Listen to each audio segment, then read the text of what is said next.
இனி வீட்லயே பானிபூரி செய்யலாம் எல்லாரும். ஆச்சி பானிபூரி கிட்.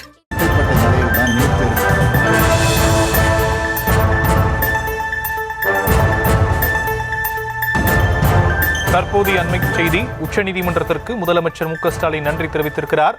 வக்ஃப் திருத்த சட்டத்தில் பிறக்கும் அம்சங்களை உச்சநீதிமன்றம் சுட்டிக்காட்டியிருப்பதாக முதலமைச்சர் மு.க. ஸ்டாலின் நன்றி தெரிவித்திருக்கக்கூடிய அண்மை செய்தியை பார்த்துக் கொண்டிருக்கிறோம். விவரங்களை முடிய செய்தியாளர் ராஜேஷ் வழங்க நாம் கேட்கலாம். ராஜேஷ், முதலமைச்சர் மேலும் என்னென்ன விஷயங்களை சொல்லியிருக்கிறார்? வணக்கம். தமிழக முதலமைச்சர் மு.க. ஸ்டாலின் அவர்கள் தன்னுடைய எக்ஸ் வலைதள பக்கத்தில் ஒரு பதிவிட்டிருக்கிறார். அதில் உச்சநீதிமன்றம் கொடுத்திருக்கக்கூடிய தீர்ப்புக்கு அவர் நன்றி தெரிவித்திருக்கிறார். நம் சிறுபான்மை சகோதரர்களின் அரசியலமைப்பு உரிமைகளை பாதுகாக்க நாங்கள் எந்த வாய்ப்பையும் விட்டுவிட மாட்டோம் என்றும் அவர் அதில் குறிப்பிட்டிருக்கிறார். குறிப்பாக சட்டத்தின் பல பிற்போக்குத்தனமான அந்த விதிகளை நீதித்துறை மறு ஆய்வுக்கு உட்படுத்தி இருப்பது மகிழ்ச்சி என்றும் அவர் குறிப்பிட்டிருக்கின்றார். இந்த சட்டத்தை பொறுத்தவரையிலே தொடர்ச்சியாக திமுக அரசு தொடர்ந்து எதிர்த்து வந்தது. தமிழகத்தில் பல்வேறு கட்சிகளும் எதிர்ப்பு தெரிவித்து வந்தார்கள். இந்த நிலையில் உச்ச நீதிமன்ற தீர்ப்புக்கு தமிழக முதலமைச்சர் மு.க. ஸ்டாலின் அவர்கள் நன்றி தெரிவித்திருக்கிறார்.